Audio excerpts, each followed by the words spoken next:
옛날 옛적 한국의 아름다운 해안 도시 보령에는 특별한 소녀가 살고 있었다. 그녀의 이름은 혜자였다. 혜자는 해바라기를 무척 좋아했다. 마을 주변에는 그녀가 심어놓은 해바라기로 가득 찬 밭이 널리 펼쳐져 있었고, 매일 아침 해가 뜰 때면 그녀는 해바라기들 사이를 거닐며 노래를 부르곤 했다. 혜자는 해바라기뿐만 아니라 바닷가에서 불어오는 상쾌한 바람과 하얀 파도 소리 또한 사랑했다. 그래서 그녀는 틈만 나면 바닷가로 달려가서 파도에 발을 적시며 자유롭게 뛰어다녔다. 그러나 마을 사람들은 혜자를 조심스럽게 여기곤 했다. 그녀가 너무나도 독특하고 특별하다고 생각했기 때문이다.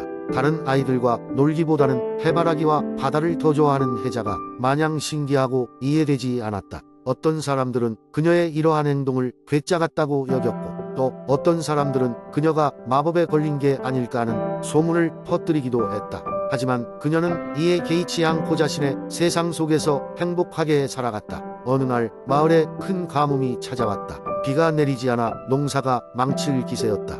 사람들은 하늘을 보며 매일같이 비를 내려달라고 기원했지만 메마른 땅에 비가 스며들어오는 일은 없었다. 그러던 중 혜자만이 한결같이 미소를 지으며 해바라기 밭을 가꾸고 있었다. 이상하게도 마을 전체가 가물어가는데 혜자의 해바라기 밭만큼은 해가 갈수록 더 푸르고 건강하게 자라는 것이었다. 마을 사람들은 이 기이한 현상을 보면서 혜자가 어떤 비법을 알고 있는지 궁금해졌고, 결국 마을 원로들이 혜자에게 그 비밀을 물으러 갔다. 혜자는 조용히 웃으며 사람들이 몰려오자 해바라기 밭으로 그들을 안내했다. 해바라기 밭 한가운데에는 작은 우물이 있었는데 그 우물은 바닷물과 연결되어 있었다. 혜자는 바닷물을 퍼서 해바라기에게 물을 주고 있었던 것이다. 모두들 바닷물을 싫어했지만 해바라기는 그 성질 때문인지 오히려 더 왕성하게 자랐다. 혜자의 지혜를 본 마을 사람들은 그녀의 해바라기 밭에서 힌트를 얻어 지혜롭게 생활하기 시작했다. 바닷물을 농사에 활용하는 새로운 방법을 연구하며 마을은 다시 번영의 길로 접어들었다. 그리고 혜자는 마을의 새로운 희망이 되었다. 그녀는 해바라기 소녀로 불리며 마을 사람들 모두에게 큰 사랑과 존경을 받으며 행복하게 지냈다고 한다. 두 번째 이야기. 옛날 옛적 아름다운 자연과 풍요로운 바다로 둘러싸인 해남 지역에는 이순이라는 이름을 가진 소년이 살고 있었습니다. 이순은 착하고 성실하며 주위의 사람들로부터 사랑받는 아이였습니다. 그런데 그의 가족은 매우 가난했기 때문에 이순은 매일 바다로 나가 고기잡이를 하며 가족을 부양해야 했습니다. 어느 날 이순은 특별히 힘든 하루를 보내고 있었습니다. 바다는 잔잔했지만 그의 그물에는 아무런 고기도 잡히지 않았습니다. 실망한 이순은 바위에 앉아 멀리 바다를 바라보며 깊은 한숨을 쉬었습니다. 그때 바다에서 반짝이는 무언가가 이순의 눈을 사로잡았습니다. 호기심에 이끌린 이순은 노를 저으며 그 빛으로 다가갔고, 그곳에서 커다란 황금빛 조개를 발견했습니다. 이순은 조심스럽게 그 조개를 들어 올려 배로 가져왔습니다. 궁금증에 조개를 열어보니 그 안에는 눈부신 푸른 구슬이 있었습니다. 구슬은 손에 닿자마자 이순의 몸을 따뜻하게 감싸며 마음의 평화를 가져다 주었습니다. 그날 밤 이순은 꿈속에서 바닷속 용왕을 만났습니다. 용왕은 이순의 착함과 성실함을 칭찬하며 구슬은 특별한 능력을 지닌 것이라고 알려주었습니다. 이 구슬은 바다의 보물을 찾아주는 능력을 가지고 있단다. 하지만 그것이 너희 가족에게 진정한 행복을 가져다 줄지 한번 잘 생각해 보아라 라고 용왕은 덧붙였습니다. 다음 날 아침 이순은 꿈이 실현되는지 실험해 보기로 했습니다. 그의 마음속에 작은 의심이 있었지만 구슬을 손에 쥐고 바다로 나갔습니다. 놀랍게도 구슬은 빛을 발하며 이순을 이끄는 듯 했습니다. 그 방향으로 배를 저어가자 그는 해산물이 풍부한 장소를 발견하게 되었고, 그날은 엄청난 양의 고기를 잡을 수 있었습니다. 이순의 가족은 더는 굶주리지 않게 되었고, 마을 사람들도 그의 성공을 축하했습니다. 하지만 이순은 용왕의 말을 기억하며 과욕을 부리지 않고 얻은 것들을 마을 사람들과 나누었습니다. 그의 소문은 해남 지역을 넘어 전국으로 퍼졌고, 많은 사람이 이순의 지혜를 배우기 위해 찾아왔습니다. 그러던 어느 날 다시 꿈에 용왕이 나타났습니다. 이순아, 내가 구슬을 잘 사용한 덕분에 해남은 점점 더 풍요로워지고 있구나. 그래서 나는 내가 원하는 소원을 하나 들어주려 한다. 이순은 잠시 고민했지만 결국 이렇게 대답했습니다.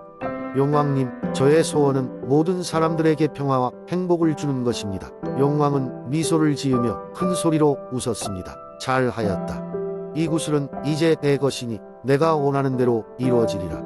그리고 이수는 잠에서 깨어났습니다. 이후로도 이수는 계속해서 주위 사람들에게 친절을 베풀며 해남의 평화와 행복을 가져다주는 지혜로운 지도자가 되었습니다. 그리고 황금빛 조개 속 구슬의 전설은 해남이 아름다운 이유 중 하나로 오늘날까지 전해지고 있습니다. 세 번째 이야기. 옛날 옛적 한국의 아름다운 항구도시 마산에는 바다의 신 해신이 살고 있었다. 그는 바다를 다스리고 어부들에게 풍부한 어획을 보장하는 존재였다. 마산의 어부들은 그를 매우 경외했으며 해신을 기리기 위해 매년 축제를 열었다고 한다. 마산의 항구는 매일 아침마다 어부들이 출항하는 모습과 화물선이 오가는 부산한 곳이었다.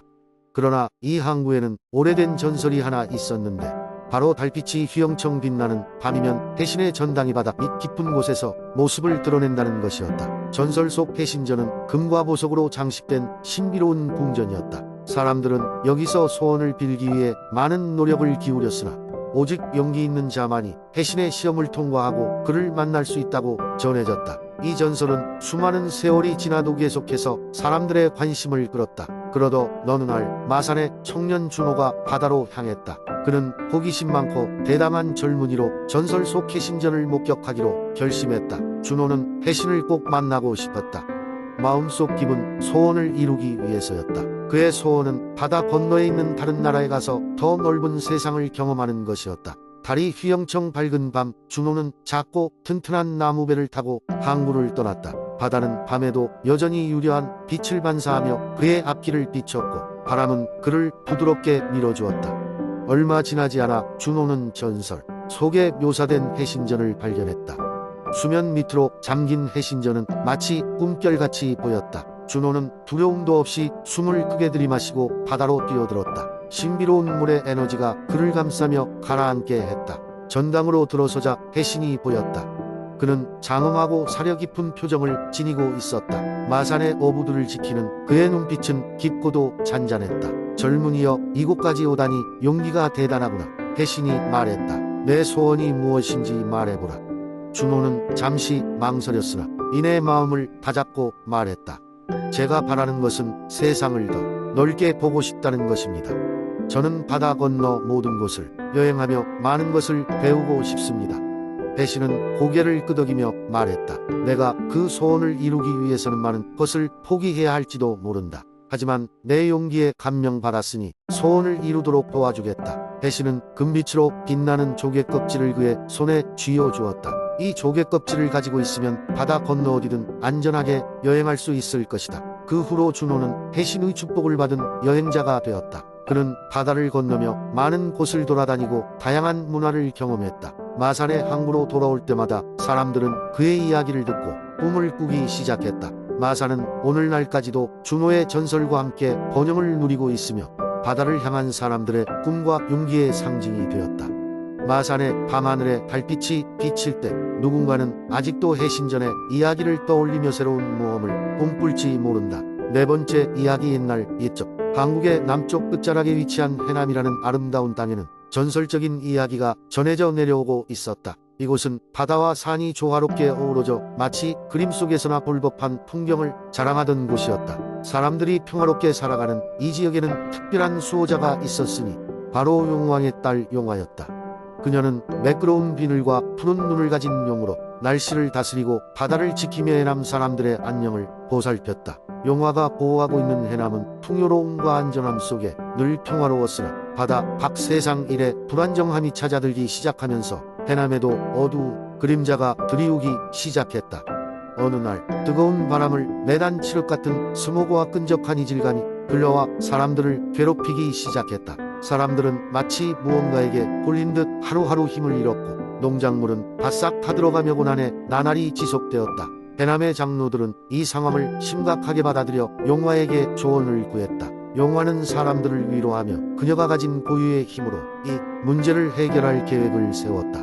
심해에 숨겨져 있는 용왕의 보물을 찾아야만 했던 것이었다.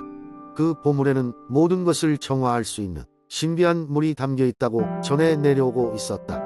하지만 그 보물은 쉽게 얻을 수 있는 것이 아니었다. 용화는 깊은 바닥 속 짙은 어둠과 상어의 공격을 피해 나아갔다. 그녀는 모든 용기를 다해 거대한 해류를 헤쳐나가며 끝없이 이어진 미로 같은 해저 동굴을 탐험했다.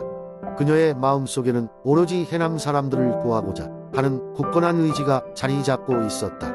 여정의 끝에서 용화는 고요한 빛이 흘러나오는 소중한 방에 다다랐다. 그곳은 용왕이 오랜 세월을 갈고 닦아 자신이 믿는 자손에게 물려주려도 아주 특별한 방이었다.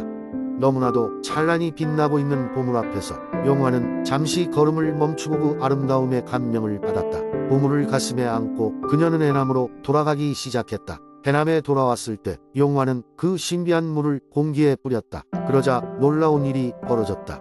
사람들의 얼굴에는 볼이 붉어지고 땅은 다시금 옥수수를 받아들여 곡식이 풍성해졌으며 나무들은 힘차게 자라나기 시작했다. 하늘은 맑아졌고 바다는 더욱 푸르고 깊어졌으며 해남은 다시금 아름다움과 평화로 가득 찼다.